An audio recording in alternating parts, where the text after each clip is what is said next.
원합니다. 오늘 하나님 말씀 같이 봅시다. 요한계시록 제3장입니다. 요한계시록 3장 1절로부터 6절에 있는 말씀 한 절씩 교독합시다. 4대 교회의 사자에게 편지하라. 하나님의 일곱 영과 일곱 별을 가지신 이가 이르시되 내가 내 행위를 아노니 네가 살았다 하는 이름은 가졌으나 죽은 자로라.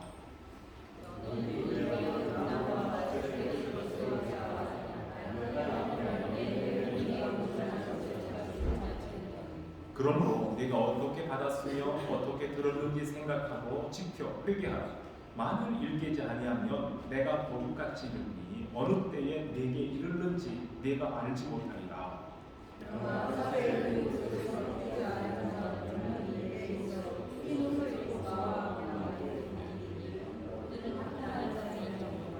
이기는 자는 이와 같이 흰 옷을 입을 것이요 내가 그 이름을 생명책에서 결코 지우지 아니하고 그 이름을 내 아버지 앞과 그의 천사들 앞에서 시인하리라.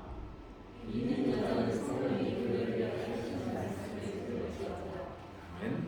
네, 오늘은 아시아의 일곱 교회에 말씀하신 그리스도의 말씀 가운데 이제 다섯 번째로 나와 있는 4대라는 이름을 가진 4대 교회를 향한 주님의 말씀을 들어보기로 합니다. 지구보에 한번 우리 스크린 한번 지도를 좀 볼까요?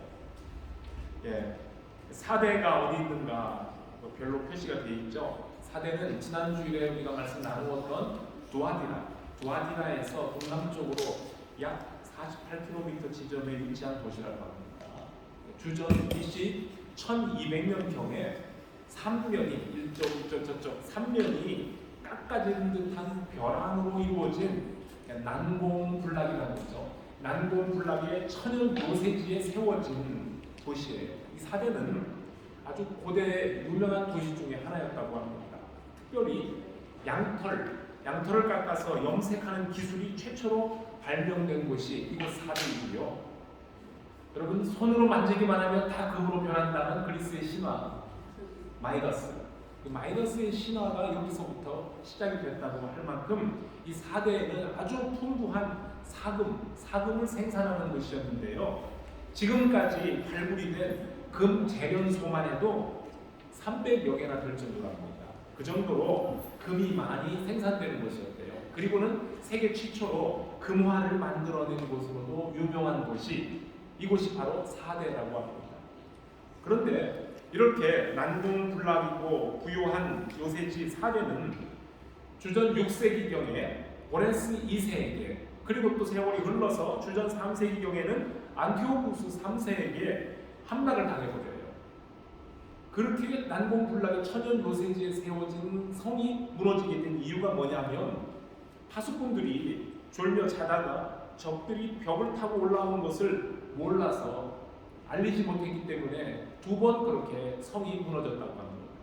이렇게 해서 본래는 아주 강하고 부요했던 4대는 안일한 자세, 그 백성들의 안일함으로 인해서 2차례 전쟁에서 패한 것과 함께 또한 그때마다 정복자들이 우민 정책을 펴는 거예요. 백성들을 어리석게 만들어 놔서 그 강성함이 사라져버리고 무기력한 도시로 전락해버리고 말았다고 합니다. 역사가들의 말에 의하면은 오늘날 터키, 자꾸 우리 희연 형제가 앞에 있어서 터키 얘기가 많이 나와요.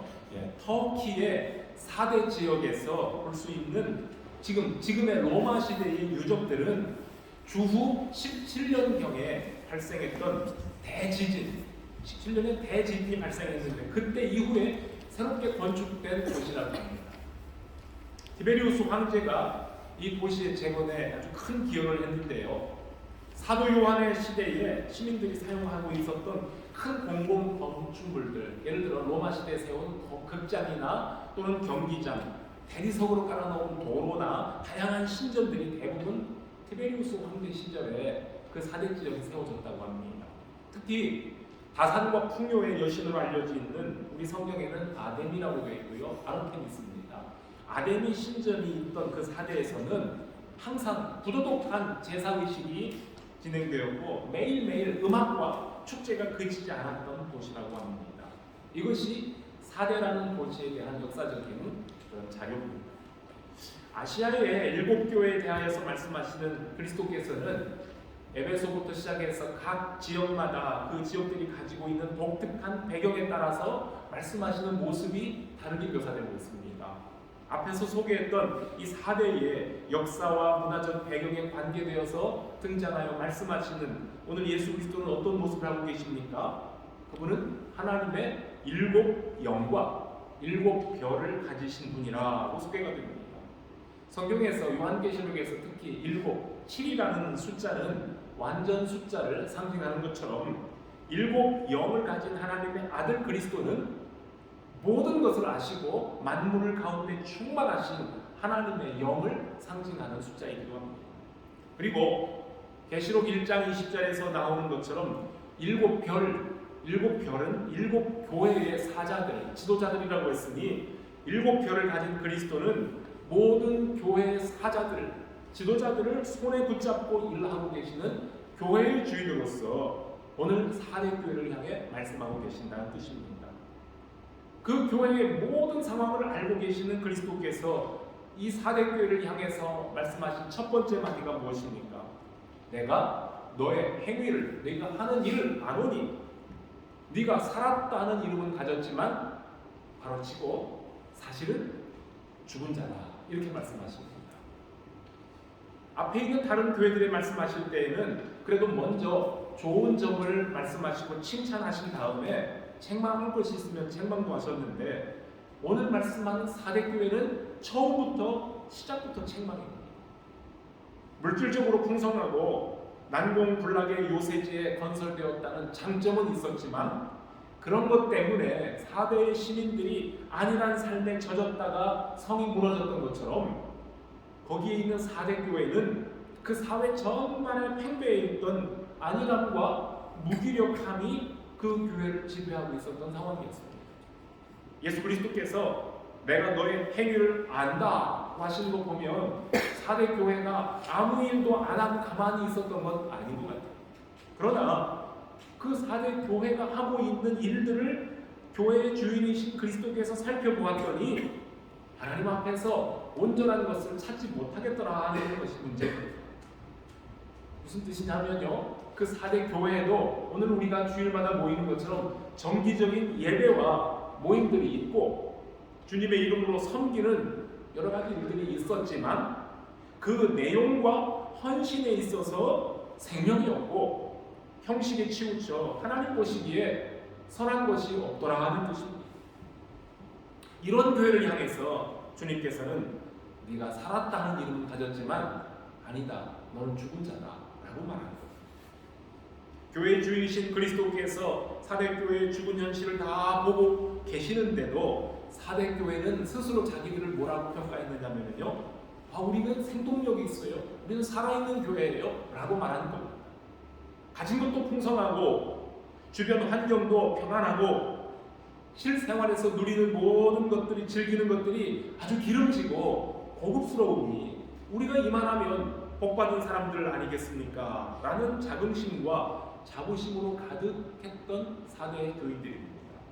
그러나 진짜 판단은 우리 사람이 판단하는 것이 아니라 교회의 주인이신 그리스도께서 그 교회를 판단하는 겁니다.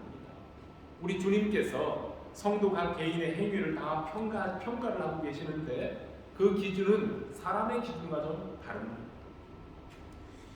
우리 교회에 새로운 교인이 등록하면 오늘도 우리 학생이 또 왔는데 이따 내가 물어볼 거예요. 우리 학생한테 이름만 물어보는 게 아니라 뭘 물어보냐면 도럼 한인교회 찾아오기 전에 다니던 교회는 어디였어요? 이렇게 물어봐요. 저는 우리 교회에 처음 방문한 분에게 그분의 개인의 프라이버시를 존중하는 뜻에서 그분을 시시콜콜 뭐 하다 오셨어요? 몇 살이에요? 뭐 가족은 어떻게 해요? 뭐 이런 거 무슨 호구 조사하듯이 주민등록 조사하듯이 그렇게 조사하지 않지만 그러나 영국에 오시기 전에 꼭 우리 더럼 교회를 찾아오기 전에 어떤 교회에 출석했습니까? 라는 것을 꼭 물어봅니다. 그래서 우리 교회 찾아온 분이 저에게 저는 어느 교회에 다녔던 사람이에요 라고 자기가 다녔던 교회 이름을 말해주면 그렇다고 제가 그 교회 이름을 다 아는 것도 아니에요. 몰라요. 어떻게 그 많은 교회를 제가 다 알 수 있겠습니까? 그런데도 제가 새로운 분들에게 꼭 여쭤보는 것은 앞으로 우리와 함께 한 교회 안에서 예배드릴 교제할 성도인데 이분이 초신자인지 아니면 오래전부터 예수를 믿었던 분이요 교회에서 직분도 맡아서 섬기는 분인지 이분의 신앙의 정도가 이 정도가 어느 정도에 속해 있는지 이것을 알고 있어야 그래야 담임 목회자로서 이분의 신앙을 위해서 같이 협력하며 성장을 위해서 도울 수 있기 때문에 그래서 물어보는 겁니다. 그런데요 한국에서 이렇게 영국을 찾아오신 분들 중에 그래도 이름을 대면 알만한 대형 교회를 다니다 오신 분들도 있고 정말 동네 작은 교회에 다니다 오신 분들도 있습니다. 그런데 여러분 큰 교회에 다녔던 것은 큰 자랑이고 작은 교회에 다녔던 것은 뭐 부끄러운 일 절대 아니잖아요. 그렇죠? 그렇죠? 그런데 이상하게요 지방의 소도시나 동네 작은 교회를 다니다 오신 분들 중에 어떤 분들은 제가 이렇게 어느 교회에서 예배 드리셨고 봉사하셨어요? 그러면 목사님 제가 많이 모를 텐데요. 그렇게 얘기를 하시는 거예요. 뭔가 아이고 목사님 뭐 우리 조그마한 교회 아시겠어요? 이런 뜻입니다. 말춤 추는 싸이 여러분 싸이가 오빠한 강남 스타일 이게 유행하기 한참 전 얘기예요. 2000년대 초반에 있었던 이야기입니다.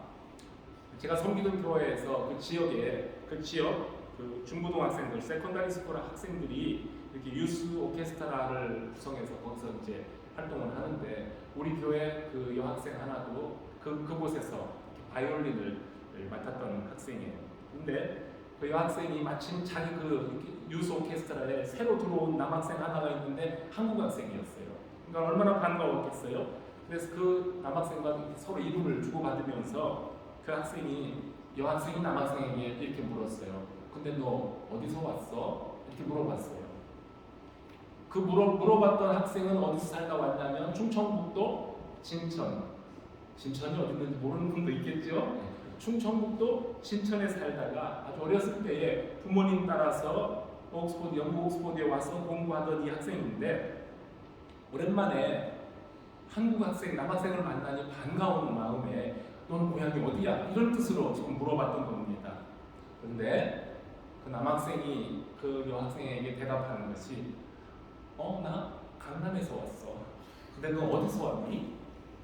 남학생이 이렇게 느끼한 반응으로 느끼한 태도로 그렇게 대답하는 바람에 아주 그냥 그 여학생이 어찌할 줄 모르고 배를 잡고 좀 웃었는데 그런데 그 남자아이가 대답하는 말투 또 물어보는 말투가 하도 느끼하고 하도 민망해서 나는 충청북도 청주 옆에 진천이라는 조그마한 도시에 살다 왔다 좀 참아 못했대요. 못하고 그냥 뭐 그러면서 얼버무리고 그냥 넘어갔다라는 얘기를 교회에서 우리들 모인 자리에서 하는데 우리가 또다시 한번 그 여학생이 그 남학생 표정과 말투를 흉내내는 걸 보고 얼마나 웃었는지 몰라요. 혹시 우리 교우들 중에도 강남 지역에서 살다 오신 분들이 있다면 절대 오해 없이 들으시길 바랍니다. 자, 어느 지역, 어느 동네에 사는 것이 뭐 그리 대단한 일이겠습니까? 서울 강남에 사는 사람은 나 어디서 살다 왔어 자신 있게 대답할 수 있고 다른 동네에서 살다 온 사람들은 자기 출신 동네를 밝히기가 어렵습니다. 강남에 있는 유명한 교회에 다니면 다른 지역의 교회에 다니는 교회들보다 믿음이 뭐 2배 정도는 됩니까? 아니면 뭐 그 큰 교회가 지방의 작은 도시나 아니면 서울 어느 동네의 작은 도시보다도 훨씬 더 좋은 교회입니까? 뭐 그런 건 분명히 아니라는 것은 생각이 있는 사람들이라면 누구나 다 아는 사실입니다. 지역의 경제 사정이나 환경에 비례해서 예배당 건물을 크게 지을 수도 있고요. 화려하게 치장할 수도 있고요. 교인의 숫자도 많아질 수 있고요. 교회의 재정도 풍성해서 작은 지역 교회들이 감히 엄두를 낼 수 없는 큰 사업을 할 수 있습니다. 좋은 일들에 동참할 수 있고 힘 있는 교회 역할을 할 수 있습니다. 그러나 그 교회가 어떤 교회인가는 사람이 아니라 교회의 주인이신 예수 그리스도께서 평가하십니다. 모든 것이 풍성하고 겉으로 보기에는 만사가 순조롭게 잘 진행되는 것 같은 교회라 할지라도 예수님으로부터 네가 살았다 하는 이름은 가졌지만 네가 죽었구나. 네가 생명력 있는 교회라고, 큰 교회라고, 이름난 교회라고 자랑하지만 네가 사실은 죽었구나. 네가 지금 하고 있는 일들 중에 온전한 것을 내가 찾아볼 수가 없구나 라는 책망을 들을 수도 있다는 겁니다. 교회만 그런 것이 아니라 우리 각 성도 개인의 모습도 마찬가지입니다. 자, 우리들은 성도 또는 그리스도인이라는 아주 영광스러운 이름을 갖고 사는 사람들입니다. 그렇다면 그 이름에 걸맞는 삶도 따라와야 합니다. 예수 믿는 대통령, 예수 믿는 장관, 예수 믿는 국회의원들, 그런 사람들의 숫자가 아무리 많아진다 할지라도 예수 믿는 사람으로서의 도리를 다하지 못한다면 살아있다 하지만 실상은 죽은 것과 마찬가지입니다. 그리고 그 죽어버린 이름 때문에 예수 그리스도의 이름이 이 세상에서 버림을 당하고 비웃음을 당하는 현실이 됩니다. 이렇게 죽은 교회를 향한 주님께서는 말씀합니다. 너는 일깨워 그 남은 바 죽게 된 것을 굳게 하라는 처방을 내리십니다. 난공불락의 요새였던 사대가 졸며 자던 파수꾼들의 경계 소홀로 2번씩이나 탈출을 당했던 것처럼 아무 어려움도 없고 핍박이 없어 보이는 사대 교회도 진정으로 살아있는 교회가 되기 위해서는 항상 깨어 있어야 됩니다. 사탄의 악한 꾀를 이기고 환난의 날에 승리하기 위해서는 언제나 영적으로 무장하고 다시 오실 주님을 맞이하기 위한 신앙의 순결을 지켜가면서 늘 긴장하며 깨어 있어야 한다는 말입니다. 첫 번째 말씀드렸던 에베소 교회를 향해 너의 처음 사랑이 어디서 떨어졌는지 생각하고 회개하여 처음 행위를 회복하라 하셨던 예수님은 오늘 읽은 이 4대 교회를 향해서도 비슷한 권고를 하십니다. 네가 어떻게 받았으며 어떻게 들었는지 생각하고 지키어 회개하라. 처음 복음을 들었을 때 가졌던 기쁨과 감격이 여러분들에게 있습니다. 그 감격, 그 따뜻함을 잊지 말고 그리스도의 십자가 앞에서 하나님의 크신 은혜와 사랑을 기억하며 순결한 믿음을 지켜야 선한 열매를 맺는 그게 산 믿음입니다. 자는 자여 어찌니뇨 일어나 적들의 공격을 막아내고 거의 죽게 된 것을 굳게 지켜 네가 가지고 있는 것을 더 이상 빼앗기지 말라. 죄악의 포로가 되어 더 이상 수치를 당하지 말라고 안타까운 심정으로 지금 4대 교회를 흔들어 깨우시는 겁니다. 그리고 또 다른 교회들과 마찬가지로 4대 교회에도 회개의 기회를 주고 계십니다. 어서 깨어나라. 만일 일깨지 아니하면 내가 도적같이 말이니 내가 어느 때에 너에게 임하는지 네가 알지 못하리라. 너희가 죽은 자처럼 안일하게 지낼 때에 내가 도적같이 임하여 너희를 심판한다 하십니다. 또 한국 얘기를 합니다. 대한민국 사회를 어지럽히고 우리 국민들을 분노하게 만들며 실망시키고 있는 그런 부정과 거짓, 부패의 중심에 항상 기독교인들이 연루되고 있다는 것은 그건 피할 수 없는 진실이 되어버리고 맙니다. 한때는 우리나라에 예수 믿는 대통령도 있었고 지금도 국무위원과 국회의원들, 고위공직자들은 옛날보다 분명히 크리스찬의 숫자는 더 많아졌는데 이름만 따졌지 실상은 죽은 자들 때문에, 그리고 그런 교인들을 주의 이름으로 축복하고 그 사람들을 든든한 백으로 삼는 안일한 교회들, 아무 개가 우리 교회에 출석합니다 이런 것들만 자랑하고 있는 이러한 교회들 때문에 예수 그리스도의 이름이 세상에서 순환을 당하고 있습니다. 그래서 교회의 주인이신 그리스도께서 이런 한국 교회와 기독교인들의 그 치부를 다양한 방식으로 베이기라에 그 치부를 드러내게 하십니다. 영화를 보면은요, 왜 그렇게 기독교인들은 다 바보 멍충이들 같고 예수 믿는 사람들은 다 이중인격자들인지 모르겠어요. 그렇죠. 사회에 나오는 사회면의 사건, 사고들에 보면은 아무개가 알고 보니 기독교인이더래, 아무개가 어느 교회에 다닌다더라, 이런 걸 폭로합니다. 여러분, 이런 방식으로 교회의 주인 되신 우리 주님께서는 한국의 교회들을 지금 깨우고 계신 거예요. 정신 차려라. 정신 차리고 죽은 자들처럼 있지 말고 일어나서 다시 오실 주님을 맞이하라고 속히 일깨워 회개하라고 촉구하고 계시는 겁니다. 그런데 그래도 감사한 것은요, 죽은 교회 안에 그 옷을 더럽히지 아니한 몇 사람이 있기 때문에 꺼져가는 교회의 생명을 유지하고 있으니 그나마 아주 신락 같은 희망이 됩니다. 옷이라는 것이 사람의 신분을 표시할 때가 있습니다. 지난주에 우리 교회 방문했던 웨일즈 선교사 우리 안세혁 선교사님은 딱 보고 저분 목사네 할 수 있도록 이렇게 로망칼라 형식의 옷을 입고 왔죠. 네. 어떤 사람이 무슨 옷을 입었느냐에 따라 그 사람의 직업 정도는 우리가 추측할 수 있습니다. 아, 학생이구나. 저분은 경찰이네. 군인이구나. 의사 선생님이네. 이렇게 그분이 입은 유니폼을 보고 어디에서 무엇을 하는 사람인지를 알려줍니다. 옷은 그 사람의 신분을 드러내는 거예요.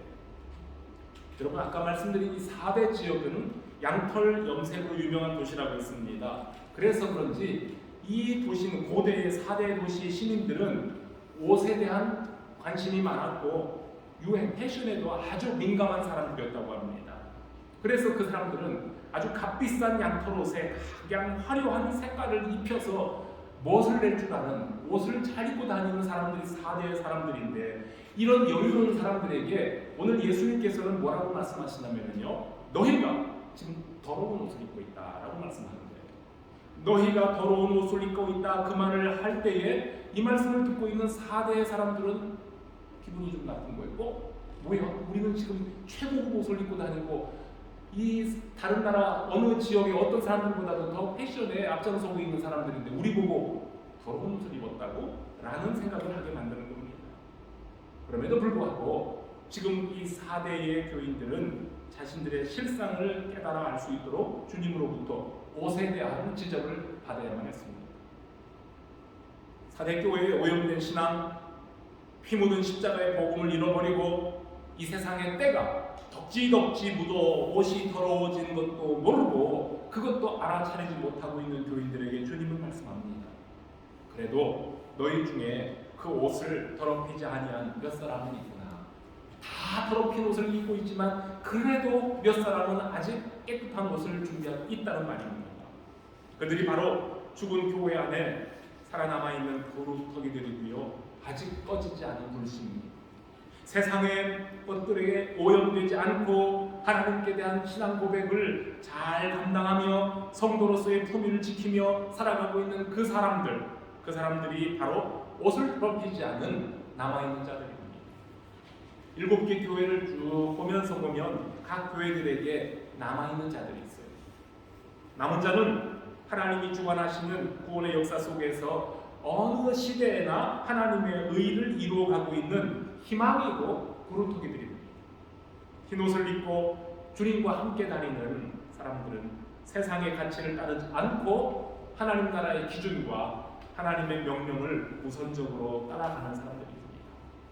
주께서 이렇게 살아야 된다라고 명령하시는 것을 따라가기가 힘들고 고통이 따르고 때로는 손해가 있고 때로는 비웃음이 있을지라도 끝까지 따라가는 성도들입니다.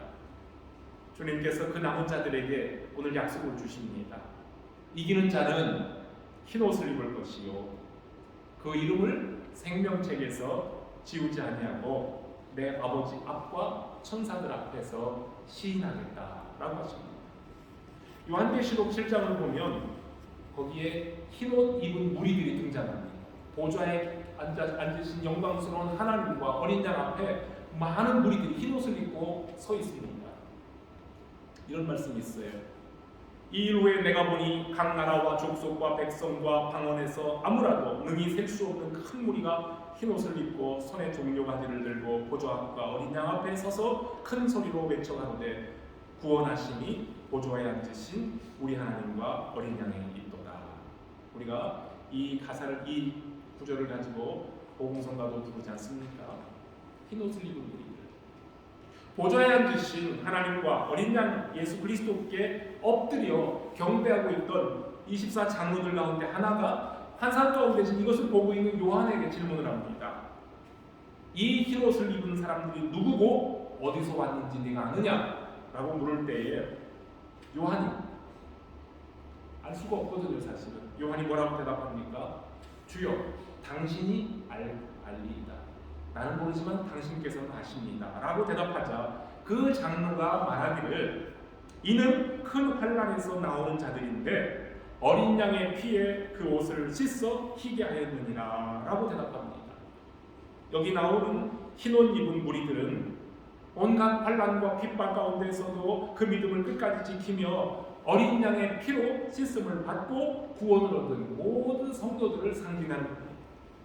4대 교회 안에 남은 자들도 바로 여기에 나오는 흰옷을 입은 무리 속에 포함이 될 것이라는 약속입니다. 비록 죽었다는 이름은 가졌지만 그러나 그들 중에도 흰옷을 입고 주님을 맞이할 자들이 있다라는 희망적인 말씀입니다. 이름을 생명책에서 반드시 지우지 않겠다 약속을 해주셨습니다. 우리가 태어나면 부모님들이 동사무소나 구청에 가서 출생신고를 합니다. 그리고 어른들이 돌아가시면 또 구청이나 아니면 동사무소에 가서 돌아가셨습니다 하고 사망신고를 합니다. 고대 그리스의 도시국가들도 사람이 태어나면 그 출생한 시민의 이름을 호적부에 등록을 시켰다고 합니다. 그리고 누군가 죽으면 그 자리에서 그 이름을 삭제하거나 아니면 죽었다는 뭔가 표시를 그 호적부에 했다고 합니다. 여러분, 뭔가 우리 한국의 주민등록 그런 표가 있는 것처럼 옛날 고대 그리스 국가에도 그런 이렇게 생명 탄생과 죽음을 표시하는 그러한 시스템이 있었다는 얘기죠. 우리 성도의 이름이 하나님의 생명책에 기록되었다는 말은 그 사람이 생명의 주인이신 예수 그리스도로 말미암아 영생을 소유하고 영원한 하나님의 나라에 소속된 백성이라는 뜻입니다. 여기 이기는 자 했는데요. 이기는 자의 이름을 생명책에서 결코 흐리지 않겠다고 말씀하셨으니 그가 당하는 죽음이나 그 어떤 것이 우리를 믿음을 유혹할지라도 주님과 함께 끝까지 견디며 이기는 자는 예수 그리스도와 생명으로부터 결코 분리되지 않도록 보장하신다는 약속입니다. 주께서 주신 생명 절대로 빼앗기지 않도록 우리를 지켜주신다. 그 뜻이 생명책에서 그 이름을 지우지 않는다는 말씀이 됩니다. 이게 이기는 자, 잘 견디는 자에게 주시는 약속이었습니다. 마지막으로는 그 이름을 그랬어요. 그 이름을 내 아버지와 그 천사들 앞에서 시인하신다고 하십니다. 여기 시인한다 그 말은 법정적인 용어가 될 수 있어요. 법정에 섰을 때에 어떤 사실이나 사람의 이름을 그렇습니다 라고 인정한다고 할 때 사용하는 말입니다. 여러분, 세상 살면서 세상에서 서로 이렇게 만나는 인간관계 속에 참 헛되고 허망한 인간관계 여러분들 좀 아십니까? 아쉽고 필요할 때에는 아주 신랑 같은 작은 관계도 부풀리면서 난 저 사람하고 알아요. 저 사람이 나와 어떤 관계예요. 자기를 더 돋보이려고 유익을 얻으려고 어떤 사람에게 이렇게 자기를 의탁하고 안다고 말합니다. 그러다가도 서로 이용하다가도 법정에 설 일이 돼서 서로 불리한 상황이 되면 증인으로서 신문할 때에 분명히 알아야 된다고 할 사람인데 나 저 사람 몰라요.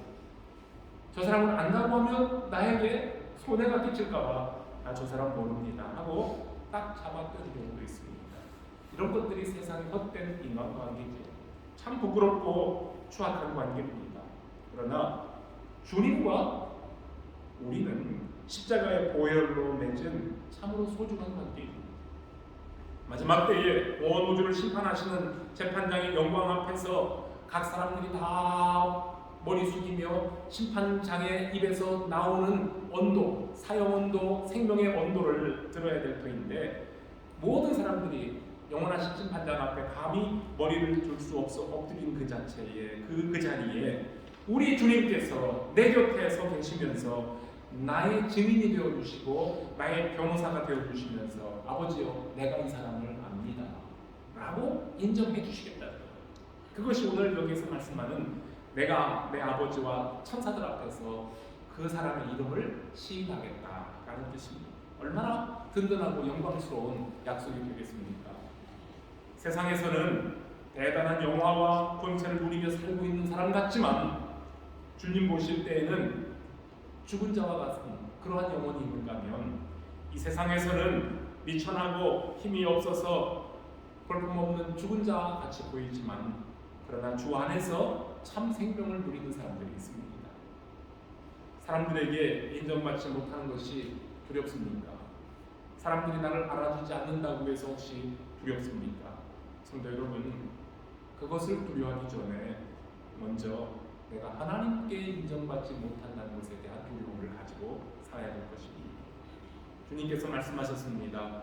그날에 많은 사람들이 나더러 주여 주여 우리가 주의 이름으로 선지자 노릇하며 주의 이름으로 귀신을 쫓아내며 주의 이름으로 많은 권능을 행하지 아니하였나이까 나 좀 알아주십시오 라고 할 것이지만, 그러나 우리 주님께서 뭐라고 하십니까? 내가 너희를 도무지 알지 못하니 불법을 행하는 자들아 내게서 떠나가라 할 것이라고 주님은 경고하십니다. 세상에는 지금도 예수 그리스도의 이름으로 엄청나게 많은 일을 행하는 사람들, 단체들이 분명히 있습니다. 그들도 주여 주여 하고 예수 그리스도를 자기의 주라고 부릅니다. 그러나 마지막 심판대 앞에서 심판관이신 주님은 엄격하게 구분하십니다. 내가 너를 도무지 모르겠다. 불법을 행하는 자들아 이 자리에서 떠나가라 라고 내치신다고 하니 얼마나 두려운 일입니까? 주님 오실 날이 더욱 가까이 왔음을 알리는 이때에 죽은 자들 속에서 나 자신을 일깨우고 그리고 끝까지 남은 자가 되어서 주의 진리, 하나님의 나라의 약속, 다시 오실 주님의 위로를 곧게 붙들고 믿음을 더욱더 견고하게 하시는 여러 많은 교회 성도들이 되시기를 바랍니다. 그리하여 우리는 진정 주님으로부터 내가 살았다 인정받는 믿음의 자녀들로 주님 오시는 날까지 힘써 살아가시기를 다시 한번 주의 이름으로 축복합니다. 기도하겠습니다. 하나님 아버지 감사합니다. 4대 교회 성도들을 향한 주님의 말씀을 저희들이 오늘 아침에 묵상합니다. 저희들이 가진 것이 많았습니다. 기름진 삶을 살았습니다. 그럼에도 불구하고 안일한 생활의 태도 때문에 적군들에게 2번씩이나 함락을 당했던 적이 있고, 4대 교회 성도들조차 사회의 안일한 분위기에 빠져서 그들의 믿음이 하나님 앞에 깨어있지 못하고 너무나도 나태한 삶을 살다가 교회의 주인이신 주님으로부터 엄한 책망을 듣게 하였습니다. 우리 자신을 살펴봅니다. 하나님, 내가 살았다 하면서 사실은 주님 보실 때에 죽은 자들로 살고 있는 것은 아닌지 오늘도 말씀을 통해 내 자신을 살피며 우리 교회를 돌아보게 하시고, 주님 다시 오실 그때에 부끄러움이 없이 주님을 맞이할 수 있도록 내가 너를 안다, 내가 수고하였다, 내가 잘하였다 이러한 인정받을 수 있는 믿음의 성도들로 살아가게 되어 주시옵소서. 비록 우리들이 연약하고 이름 없고 볼품 없는 존재라 여길지라도 그러나 주님께서 우리를 알아주신다고 하시니 이 믿음과 이 소망 가지고 주님의 약속을 바라보며 하루하루 살아가는 복된 자녀들 되게 하여 주시옵소서. 예수 그리스도의 이름으로 기도합니다.